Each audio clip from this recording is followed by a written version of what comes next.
என் பெயர் காயத்ரி. எனக்கு 24 வயதாகிறது. என் கணவன் பெயர் விக்ரம். எனக்கு திருமணமாகி 6 ஆண்டுகள் ஆகிறது. ஆனால் குழந்தை இன்னும் எனக்கு பிறக்கவில்லை. எங்கள் வீட்டில் நான், என் கணவன் மற்றும் என் கணவனுக்கு ஒரு தங்கை இருக்கிறாள். என் கணவனின் அம்மா அவர்கள் சிறுவயதாக இருக்கும்போதே உடல்நிலை சரியில்லாமல் இறந்துவிட்டார். என் கணவனின் அப்பா நான் திருமணமாகி 2 வருடங்கள் கழித்து அவரும் இறந்துவிட்டார். இப்படி இருக்க குடும்பம் மிகவும் சந்தோஷமா போக்கொண்டிருந்தது. நான் கடவுளின் மேல் அதிக நம்பிக்கை உடையவள். அதனால் எப்பொழுதுமே எங்கள் வீட்டில் உள்ளவர்கள் எல்லோரும் நல்லா இருக்கணும் என்று கடவுளை பிரார்த்தனை செய்து கொண்டே இருப்பேன். என் கணவன் நாங்கள் சந்தோஷமாக இருக்க வேண்டும் என்று வெளிநாட்டில் சென்று எங்களுக்காக வேலை பார்க்கிறார். எங்கள் குடும்பம் மிகவும் வசதியான குடும்பம் இல்லாமல் இருந்தாலும் நடுத்தரமான குடும்பம்தான். என் கணவனின் தங்கை கனகா எப்பொழுதுமே மாடனாகவே இருப்பாள். நான் எப்பொழுதுமே சேலையை கட்டி தலையில் முக்காடு போட்டு இருப்பேன். ஆனால் கனகா அப்படி கிடையாது. மாடனான உடையை அணிந்து கொண்டு அனைவரும் கவரும்படி ஸ்டைலாக இருப்பாள். இப்படி இருக்க கனகா ஒருநாள் கண்ணாடி முன் அமர்ந்து ஸ்டைலான உடையை அணிந்து கொண்டு தன்னை அலங்காரப்படுத்தி கொண்டிருந்தாள். நான் அப்பொழுது கடவுளிடம் பிரார்த்தனை செய்துவிட்டு வீட்டின் எல்லா பக்கங்களிலும் போடுவதற்காக சென்றேன். அப்பொழுது கனகா அமர்ந்திருக்கும் இடத்திற்கு சென்று, கனகா, சாமியை கும்பிட்டுக்கோ என்று கூறினேன். அவளும் கும்பிட்டாள். நான் கனகாவை அழைத்து, உன்கிட்ட ஒன்னு கேட்கட்டுமா என்று கூறினேன். அவளும், சொல்லுங்க அண்ணி என்று கூறினாள். நீ அலங்காரம் பண்றதுக்கு இவ்வளவு நேரம் எடுத்துக்கிறியே, அதுல கொஞ்ச நேரம் சாமி கும்பிட ஒதுக்கலாம் இல்ல என்று கேட்டேன். உடனே கனகா, அண்ணி, நீங்க சாமி கும்பிடுறீங்க அல்லவா, அதுவே போதும், என்ன கூப்பிடாதீங்க என்று கூறினாள். உடனே கனகா, இந்த மாதிரி டிரஸ் போடாதன்னு உன்கிட்ட சொல்லி இருக்கேன்ல, இப்ப எல்லாம் யாரோட பார்வையும் சரி கிடையாது. நீ தினமும் நியூஸ் பேப்பர்ல வர்ற நியூஸ் பார்க்கிறதே இல்லையா, பெண்களுக்கு எவ்வளவு கொடுமை நடக்குது தெரியுமா என்று கூறினேன். உடனே கனகா கோபப்பட்டு, நிறுத்துங்க அண்ணி, நீங்க தான் பழைய புடவையை கட்டிக்கிட்டு பழைய பேஷன்லயே இருக்கீங்க. அப்படின்னா நம்மள பார்க்கிற கேவலமான அந்த தப்பான ஆளுங்க முடிவு பண்ணுவாங்களா? நாம இந்த உடைதான் போடணும், இந்த உடை போடக்கூடாதுன்னு நான் எதை போடணும் போடக்கூடாதுன்னு அவங்க முடிவு பண்ணுவாங்களா? என்ன நீங்க ஒரு டிரஸ் போடுறீங்கன்னா அது நீங்க தான் முடிவு பண்ணணும், சரியா அண்ணி? இந்த அறிவுரை எல்லாம் நீங்க எனக்கு தர வேண்டாம். நான் கண்டிப்பா உங்களை மாதிரியாக விரும்பல. நீங்க பழைய உடையை போட்டுக்கிட்டு அசிங்கமா 40 வயது ஆண்டி மாதிரி இருக்கீங்க. நீங்க என்னைக்காவது உங்க முகத்தை கண்ணாடியில பார்த்து இருக்கீங்களா? கண்ணாடியை பாருங்க, ரொம்ப பழைய பேஷன்லயே இருக்கீங்க. முதல்ல உங்க ஸ்டைலை மாத்துங்க. நீங்க என்னைக்காவது யோசிச்சு பார்த்தீங்களா, இத்தனை வருஷமாகியும் அண்ணன் இன்னும் இங்க வராம இருக்காங்கன்னு? அண்ணன் ஏன் இங்க வரமாட்டேங்கிறார் என்றால், உங்ககிட்ட அவரை கவர்ற மாதிரி எதுவுமே இல்ல. அதுவும் இல்லாமல் பொண்ணுக்கு இருக்க வேண்டிய அழகெல்லாம் நீங்க மறைச்சிட்டீங்க. அது எதுவுமே உங்ககிட்ட இல்லை என்று கூறினாள். உடனே காயத்ரி, கனகா, உங்க அண்ணன் அதனால என்னை விட்டு தூரமா இல்லை. உன்னோட நல்ல எதிர்காலத்துக்காகத்தான் இந்த தியாகம் எல்லாம். உன்னோட எதிர்காலம் நல்லா இருக்கணும் என்பதற்காகத்தான். உடனே கனகா, என்னது தியாகமா அண்ணி? அண்ணே உங்ககிட்ட ரொமான்ஸ் பண்ண வந்தாலும் அவருக்கு ஒரு ஆண்டியை பார்க்கிற ஃபீல் தான் இருக்கும் என்று கூறினாள். உடனே காயத்ரியின் முகம் வாடியது. சரி, நான் கிளம்புறேன், நீங்க பார்த்து பத்திரமா இருங்க என்று கூறிவிட்டு அங்கிருந்து கிளம்பிவிட்டாள். இப்படி இருக்க காயத்ரி கனகா சொன்னதை யோசித்துக் கொண்டிருந்தாள். அப்பொழுது விக்ரம் எப்பொழுதும் போல கால் செய்தார். இருவரும் நலம் விசாரித்துவிட்டு, விக்ரம், என் முதலாளியின் மகன் நம்ம ஊருக்கு படிப்பதற்காக வருகிறார். அவருக்கு ஏத்த மாதிரி வீடு கிடைக்கிற வரைக்கும் அவர் நம்ம வீட்டில்தான் தங்குவார். புரிஞ்சதா? அப்புறம் அவனை நல்லா பார்த்துக்கணும், சரியா என்றான். உடனே காயத்ரி, இல்லைங்க, நம்ம வீட்ல ஒரு வயசு பொண்ணு இருக்கா. அப்படி இருக்கும்போது புதுசா ஒருத்தவங்க வீட்டுக்கு வர்றது நல்லா இல்லைங்க என்று கூறினாள். உடனே விக்ரம், இங்க பாரு, உன்கிட்ட நான் என்ன சொல்றேனோ அதை மட்டும் செய். ஆர்யா இன்னும் கொஞ்ச நேரத்துல வீட்டுக்கு வந்துடுவான். அவனை நல்லா பார்த்துக்கோ என்று கூறிவிட்டு காலை கட் செய்துவிட்டான். உடனே அவள் சற்று தயக்கத்துடனே இருந்தாள். இப்படி இருக்க வீட்டின் வெளியே காலின் பெல் அடிக்கும் சத்தம் கேட்டது. உடனே காயத்ரி அங்கு சென்று பார்த்தாள். அங்கு வீட்டில் உள்ள வாட்ச்மேன் நின்று கொண்டிருந்தான். அவன் காயத்ரியிடம், நீங்க ஏதாவது மார்க்கெட்ல சாமான் வாங்கணும்னா தயங்காம என்கிட்ட சொல்லுங்க என்று கூறினான். அவளும், சரி நீங்க போங்க, நான் கண்டிப்பா சொல்றேன் என்று கதவை சாத்த போனாள். உடனே அந்த வாட்ச்மேன், ஒரு நிமிஷம், சார் எப்பவுமே வெளியூர்ல தான் இருக்காங்க, உங்களுக்கு ஆசையே வராதா? நீங்க என்னைக்கும் தனிமையை உணர்ந்ததில்லையா? எனக்கு அப்படித்தான் இருக்கு. என் பொண்டாட்டி இல்லாம நீங்க எப்படி இருக்கீங்க? புருஷன் இல்லாம தனியா என்று கேட்டான். காயத்ரி கோபப்பட்டு, உனக்கு என்ன பைத்தியம் பிடிச்சிருக்கா? உன் மூளை எதுவும் குழம்பிடுச்சா? ஒழுங்கா இங்க இருந்து போயிரு, இல்லாட்டி சொசைட்டில கம்ப்ளைண்ட் பண்ணிடுவேன் என்று அவனிடம் கூறினாள். அவன், என்னை மன்னிச்சிடுங்க என்று கூறிவிட்டு அங்கிருந்து கிளம்பிவிட்டான். அந்த வாட்ச்மேனுக்கு காயத்ரி மேல் எப்பவுமே ஒரு ஆசை இருந்தது. காயத்ரி கதவை சாத்திவிட்டு வீட்டிற்குள் சென்று விட்டாள். மீண்டும் காலின் பெல் அடிக்க கோபப்பட்ட காயத்ரி கதவை திறந்தவுடன், உனக்கு அறிவே இல்லையா? போலீஸ்ல புடிச்சு கொடுத்துருவேன் என்று வேகமாக சொன்னாள். ஆனால் வந்தது வாட்ச்மேன் கிடையாது. விக்ரம் தன் முதலாளியின் மகன் வருகிறான் என்று சொன்னார். அவர்தான் அங்கு வந்து நின்று, அவன் பெயர் ஆர்யா. இவள் இப்படி பேசியதும் ஆர்யா அதிர்ந்து போய் நின்று கொண்டிருந்தான். உடனே காயத்ரி, என்னை மன்னிச்சிடுங்க, உங்களை நான் யாரோன்னு நினைச்சு திட்டிட்டேன் என்று கூறினாள். நீங்க உள்ள வாங்க என்று அவனை வீட்டிற்குள் அழைத்துச் சென்றாள். நீங்க வருவீங்கன்னு சொன்னாரு, உங்க ரூம் அங்கதான் இருக்கு, அங்க போய் தங்கிக்கோங்க என்று கூறினாள். இப்படி போக கனகா வீட்டிற்குள் வந்து பார்க்கும் பொழுது ஆர்யா குளித்துவிட்டு அங்கிருந்து வெளியே வந்தான். உடனே கனகா, நீ யாரு? என் வீட்ல நீ என்ன பண்ற என்று கேட்டாள். உடனே காயத்ரி அங்கு வந்து, கனகா, இவர் உங்க அண்ணன் முதலாளியுடைய மகன், இனிமே இங்கதான் இருக்க போறாரு என்று கூறினாள். உடனே, ஓ, எனக்கு நல்ல வீடு கிடைக்கிற வரைக்கும் இங்க இருப்பேன், அதுக்கப்புறம் கிளம்பிடுவேன் என்று கூறினான். கனகாவும், என்னை மன்னிச்சிடுங்க, எனக்கு இது தெரியாது என்று கூறிவிட்டு இருவரும் சிரித்து பேசிக் கொண்டிருந்தனர். இப்படி இருக்க இரவில் ஆர்யா தனியாக மது அருந்திக் கொண்டிருந்தான். அப்பொழுது அங்கே கனகா சென்றாள். ஆர்யா பக்கத்தில் அமர்ந்து பேசிக் கொண்டிருந்தாள். நீங்க மட்டும் குடிக்கிறீங்க, எனக்கெல்லாம் கொடுக்க மாட்டீங்களா என கனகா கேட்க, நீங்க குடிப்பீங்களா என ஆர்யா கேட்டான். உடனே கனகா, இந்த வாழ்க்கை திரும்பவும் கிடைக்காது, அதனால இந்த வாழ்க்கையை சந்தோஷமா வாழணும் என்று கூறினாள். உடனே கனகா தன் அண்ணியை அழைத்து, அண்ணி, எனக்கு ஒரு கிளாஸ் எடுத்துட்டு வாங்க என்று கூறினாள். டம்ளரை எடுத்து வந்த காயத்ரி கனகாவை கொஞ்சம் முறைத்து பார்த்துவிட்டு, கனகா, நீயுமா என்று கேட்டாள். உடனே, அண்ணி, நீங்க போய் தூங்குங்க, காலையில கோவிலுக்கு போகணும்ல என்று மழுப்பி காயத்ரியை அனுப்பிவிட்டாள். உடனே ஆர்யாவிடம், தன் அண்ணியை பற்றி அவங்க அந்த காலத்திலேயே இருக்காங்க, நான் எவ்வளவோ மாற்ற முயற்சி பண்ணேன், அவங்க மாற மாட்டேங்குறாங்க, நான் பலமுறை கல்லூரிக்கு என் அண்ணியைத்தான் அழைத்து செல்வேன், என் நண்பர்கள் எல்லாம் ஏன் வேலைக்காரியை கூட்டிட்டு வர என்று என்னை கிண்டல் செய்வார்கள் என்று கூறினாள். இப்படி இருக்க இருவரும் பேசிக்கொண்டே மது அருந்திவிட்டு ஒரே அறையில் படுத்து தூங்கிவிட்டனர்.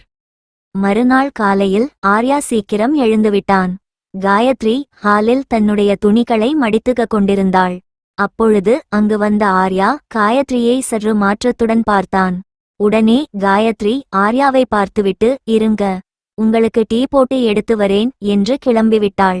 காயத்ரி ஆர்யாவுக்கு டீயை கொண்டு வந்து கொடுக்க இருவரும் அமர்ந்து பேசிக் கொண்டிருந்தனர்.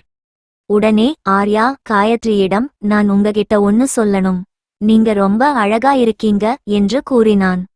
இதை கேட்டவுடன் காயத்ரிக்கு வெட்கம் வந்தது. நீங்க இப்ப உள்ள ஷார்ட் டிரஸ் போட்டீங்கன்னா நீங்க ரொம்ப மாடனா இருப்பீங்க என்று கூறினான். உடனே காயத்ரி, என்னது, முதல்ல கனகா என்னை கிண்டல் பண்ணிக்கிட்டு இருந்தா இப்ப நீங்க பண்றீங்களா என்று கூறிவிட்டு அங்கிருந்து கிளம்பிவிட்டாள். உடனே ஆர்யா, நான் கிண்டல் எல்லாம் பண்ணல, உண்மையாவே தான் சொல்றேன். கனகா ஒரு பொண்ணு, உங்க அழகை பார்த்து அவ பொறாமைப்பட்டு இருப்பா. நான் சொல்றேன், நீங்க ரொம்ப அழகா இருக்கீங்க, உங்க முகம் ரொம்ப அழகா இருக்கு என்று அவளை வர்ணிக்க ஆரம்பித்தான். உடனே, விடு ஆர்யா, என்ன கிண்டல் பண்ணாத என்று கூறினாள்.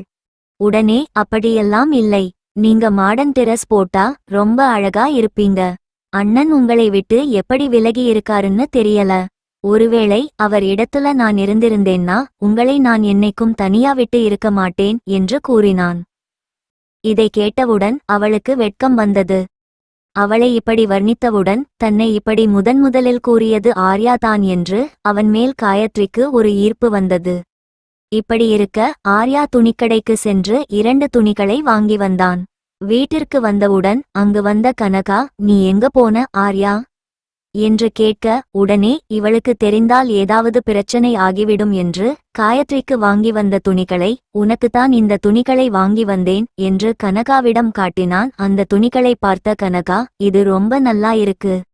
ஆனால் நான் எப்பவுமே எனக்கு பிடிச்ச மாதிரிதான் துணிகளை போடணும் நினைப்பேன். நான் என் நண்பர்களை பார்க்க போகிறேன் என்று கூறிவிட்டு அங்கிருந்து கிளம்பிவிட்டாள். உடனே அங்கு வந்த காயத்ரி அந்த துணிகளை பார்த்து கொண்டிருந்தாள். ஆர்யா அந்த துணிகளை காயத்ரியிடம் காண்பித்து, உங்களுக்கு இந்த டிரஸ் போட்டா அவ்வளவு அழகா இருக்கும் தெரியுமா என்று கூறினான். உடனே காயத்ரி, ஆனா நான் இந்த மாதிரி டிரஸ் எல்லாம் போடமாட்டேன் என்று கூறினாள். அண்ணி, உங்ககிட்ட ஒன்னு சொல்லணும். நான் இந்த துணியை பார்க்கும்போது எனக்கு உங்க நினைப்புதான் வந்துச்சு. நான் உங்களுக்குத்தான் வாங்கணும்னு நினைச்சேன். ஆனா கனகா ஏதாவது தப்பா நினைப்பா என்று நான் சொல்லல. இந்த துணிகளை நீங்க போட்டா கனகாவை விட அழகா இருப்பீங்க என்று கூறினான். இதை கேட்ட காயத்ரி தன் கணவனின் தங்கை கனகா என்னை கிண்டல் செய்ததை நினைத்து பார்த்து அந்த துணிகளை போடுவதற்கு எடுத்துச் சென்றாள். அந்த துணியை போட்டுவிட்டு அதன் மேல் சேலையை போட்டுக்கொண்டு வந்தாள்.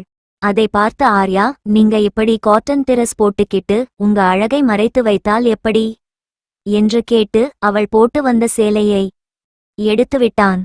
நீங்க பார்க்க ரொம்ப அழகா இருக்கீங்க என்று அவளை அங்கங்கே தொட்டு கொண்டிருந்தான். அவளும் இப்படி எல்லாம் பண்ணாத ஆர்யா என்று கூறினாள். ஆனால் அவளை விடவில்லை. தன் ஆசை அனைத்தையும் காயத்ரியின் மூலம் அடைய ஆர்யா நினைத்தான். காயத்ரியும் நீண்ட நாட்கள் தனிமையில் இருந்ததால் அவளும் ஆர்யாவின் ஆசைக்கு ஒத்துழைத்தாள். பிறகு ஆர்யா நினைத்தது போலவே இருவரும் தனிமையில் இருந்தனர். இப்படி இருக்க அடுத்த நாள் காயத்ரி கடவுளிடம் சென்று அழுது கொண்டு, நான் பெரிய தப்பு பண்ணிட்டேன். என்னை மன்னிச்சிடுங்க. நான் எனக்கே தெரியாம மயங்கி போயிட்டேன். எனக்கு ஒண்ணுமே புரியல. நானா இப்படி பண்ணேன்னு கனவுல கூட நினைச்சு பார்க்க முடியல. இது என் கணவனுக்கு தெரிஞ்சா என்ன ஆகும்? கடவுளே, என்னை மன்னிச்சிடுங்க என்று அழுது கொண்டிருந்தாள். உடனே போன் அடித்தது. போனில் தனது கணவன் விக்ரம் பேச, அங்க ஆர்யா ரொம்ப சந்தோஷமா இருக்கானாமே. நீ அவனை அப்படியே பார்த்துக்கோ. எனக்கு இப்ப ப்ரொமோஷனும் கிடைக்க போகுது என சந்தோஷத்துடன் கூறினான். இப்படி கூறியவுடன் காயத்ரி என்ன சொல்வது என்றே தெரியாமல் அங்கு நின்று கொண்டிருந்தாள். மீண்டும் ஆர்யா காயத்ரியிடம் தனிமையில் இருக்க வேண்டும் என காயத்ரியை கட்டி அணைத்தான். ஆனால் அவள் முதலில் ஒத்துக்கொள்ளவில்லை. பிறகு ஆர்யா அவளை ஏதேதோ செய்து மீண்டும் இருவரும் தனிமையில் இருந்தனர். ஆர்யா ஒரு பக்கம் கனகாவை காதலிப்பது போல நடிக்க, மறுபக்கம் காயத்ரியுடன் அவளுக்கு பலவிதமான உணர்வுகளை தூண்டி காயத்ரியுடன் தனிமையில் இருந்தான். இப்படி இருக்க மறுநாள் காலையில் அந்த வாட்ச்மேன் வீட்டிற்குள் வந்தான். காயத்ரி கோபப்பட்டு, எவ்வளவு தைரியம் இருந்தால் வீட்டுக்குள்ள வருவாய் என அவனை திட்டினாள். மேடம், கோபப்படாதீங்க. உங்களுக்கு ஒரு படம் காட்டுறேன். அதற்கு பிறகு நீங்க எதுவா இருந்தாலும் சொல்லுங்க என்று கூறினான். உடனே காயத்ரி, நான் எதை பார்க்க மாட்டேன். நீ முதல்ல வெளியில கிளம்பு என்று அவனை விரட்ட, நல்லா யோசிச்சுக்கோங்க. ஒருவேளை உங்க கணவன் இல்ல உங்க கனகா இதை பார்த்தா என்ன ஆகுமோ தெரியாது. கடவுளுக்குத்தான் வெளிச்சம் என்று கூறினான். உடனே காயத்ரி, சரி என்னன்னு காட்டு என்று கேட்க அவன் தன் செல்போனில் ஆர்யாவும் காயத்ரியும் தனிமையில் இருந்த வீடியோவை காட்டினான். அதை பார்த்ததும் காயத்ரி அதிர்ந்து போனாள். இதை பார்த்ததும் அந்த வாட்ச்மேனிடம் கையெடுத்து கும்பிட்டுவிட்டு, தயவு செய்து இதை யாரிடமும் சொல்லிவிடாதே என கதறி அழுதாள். உடனே அந்த வாட்ச்மேன், நான் யார்கிட்டேயும் சொல்ல மாட்டேன். ஆனால் இதுக்கு நீங்க பெரிய விலை கொடுக்க வேண்டியது இருக்கும் என்று கூற, அவன் அவளை இப்படி மிரட்டி பணம் பறிக்க ஆரம்பித்தான். இப்படி இருக்க ஒரு நாள் ஆர்யாவும் கனகாவும் தன் நண்பர்களுடன் சேர்ந்து சுற்றுலா செல்ல முடிவெடுத்து இருவரும் வீட்டிலிருந்து கிளம்பிவிட்டனர். அப்பொழுது வாட்ச்மேன் வீட்டிற்கு வந்து, நான் உன்னுடன் தனிமையில் இருக்க வேண்டும் என்று காயத்ரியிடம் கேட்க அவள் ஒத்துக்கொள்ளவில்லை. அதனால் அந்த வாட்ச்மேன் காயத்ரியை கட்டாயப்படுத்தினான். இருவரும் இப்படி மல்லுக்கட்டிக் கொண்டிருக்க காயத்ரி பக்கத்தில் உள்ள பூந்தொட்டியை எடுத்து அவன் மண்டையில் ஓங்கி அடித்தாள். அந்த வாட்ச்மேன் ரத்தம் கொட்டி அங்கேயே உயிரிழந்தான். காயத்ரிக்கு மிகவும் பதட்டமானது. என்ன செய்வது என்று தெரியாமல் காவல் நிலையத்திற்கு எங்கள் வீட்டில் ஏதோ கொலை நடந்துவிட்டது என கால் செய்தாள். உடனே காவலர்கள் காயத்ரியின் வீட்டிற்கு வந்தார்கள். அப்பொழுது வெளியூர் சென்ற கனகாவும் ஆர்யாவும் அங்கு வந்தனர். காவலர் ஏன் இப்படி ஆனது என்று கேட்க, இவன் என்னை தவறான முறையில் பயன்படுத்த நினைத்தான். நான் என்னை காப்பாற்றிக் கொள்ள இப்படி செய்தேன் என கூறினாள். இன்னொரு காவலர் வாட்ச்மேன் அறையை சோதனை செய்து பார்த்ததில் அங்கு ஒரு போன் இருந்ததை பார்த்து அதை எடுத்து வந்து தன் தலைமை காவலரிடம் கொடுத்து இதுல ஒரு வீடியோ இருக்கு என்று காட்டினார். அதில் காயத்ரியும் ஆர்யாவும் தனிமையில் இருக்கும் வீடியோ இருந்தது. அதை பார்த்து இருவரையும் பார்த்துவிட்டு உங்க கணவன் எங்க இருக்காரு என்று காயத்ரியை கேட்க, சார் அவரு எப்பவுமே வெளியூர்லதான் இருப்பாரு என்று கூறினாள். உடனே காவலர் அவர் இல்லாத நேரத்துல நீங்க ஆர்யாவோட சேர்ந்து நல்ல வேலை பார்த்து இருக்கீங்க என்று கூற, உடனே கனகா என்ன வேலை பார்த்தாங்க என்று கேட்க அந்த வீடியோவை கனகாவிடம் காட்டினார்கள். கனகாவும் அதை பார்த்து அதிர்ச்சி அடைந்தாள். உடனே காவலர் காயத்ரியிடம் இனிமே மறைச்சு ஒன்னும் ஆகப்போறதில்லை, ஒழுங்கா உண்மையை சொல்லிடுமா என்று கூற, காயத்ரி நான் வீட்ல ஒரு சாதாரண மனைவி. என் கணவனுக்கும் என்மேல் அன்பு கிடையாது. என் நாத்தனாருக்கும் என் மேல பாசம் இல்லை. அப்போதான் என் வீட்டுக்கு ஆர்யா வந்தான். அவன் எனக்கு ஆசை வார்த்தைகளை கூறி என்னுடன் தனிமையில் இருந்தான். அப்பொழுது என்னால என்ன கட்டுப்படுத்த முடியல. நானும் ஆர்யாவை விரும்ப ஆரம்பிச்சுட்டேன். ஆனா என்னோட கள்ளக்காதலோட ஆதாரம் இந்த வாட்ச்மேனுக்கு கிடைச்சிருச்சு. அப்பொழுது அந்த வாட்ச்மேன் என்னிடம் நிறைய பணம் வாங்க ஆரம்பித்தான். பணத்தை கொடுத்துவிட்டு அந்த வீடியோவை அழிக்கச் சொன்னேன். அவனும் அழித்தது போல நடித்தான். இனிமேல் என்னை பிளாக்மெயில் பண்ணா என்னோட மோசமானவளை நீ பார்க்க முடியாது என்று கூறி எச்சரித்துவிட்டு வந்தேன். ஆனாலும் நான் வீட்ல தனியா இருக்கும்போது என்னிடம் இந்த வீடியோவை காண்பித்து தவறாக நடக்க ஆரம்பித்தான். இவனை இனிமேல் விட்டு வைத்தால் நமக்குத்தான் ஆபத்து என முடிவெடுத்து அவனை வீட்டிற்கு வரவழைத்து கொலை செய்தேன் என நடந்ததை எல்லாம் கூறினாள்.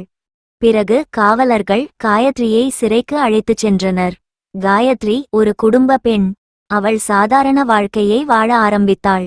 கனகா தன்னை கிண்டல் செய்ததால் இப்பொழுது ஒரு கொலையாளியாக மாறினாள். இந்த மாதிரி காலத்துல ஆர்யா மாதிரி ஆளுங்க எல்லா இடத்துலயும் இருப்பாங்க. ஆனா காயத்ரி மாதிரி குடும்ப பெண்கள் அவர்களுடைய உணர்வுகளை கட்டுப்படுத்தி இருக்க வேண்டும். இத்துடன் கதை முடிந்தது. கதை பிடித்திருந்தால் லைக் செய்யவும் மறக்காமல் சேனலை சப்ஸ்கிரைப் செய்யவும். நன்றி.